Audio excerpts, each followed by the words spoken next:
யோவான் சுவிசேஷம் 2வது அதிகாரம் 4வது வசனம். அதற்கு இயேசு, ஸ்திரீயே, எனக்கும் உனக்கும் என்ன?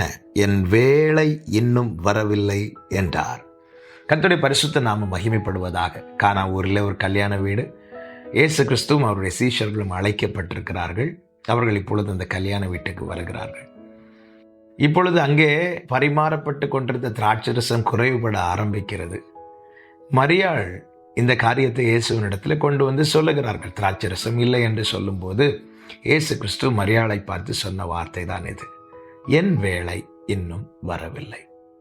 என கேட்டுக்கொண்டிருக்கிற அன்பு சகோதரா சகோதரி, பல நேரங்களில் இத்தனை காலமாகியும் எனக்கு இன்னும் நன்மை வரவில்லையே, எனக்கு இன்னும் வாசல் திறக்கவில்லையே, எனக்கு இன்னும் சுகம் கிடைக்கவில்லையே, என் வாழ்க்கையில் இன்னும் வாக்குத்தத்தம்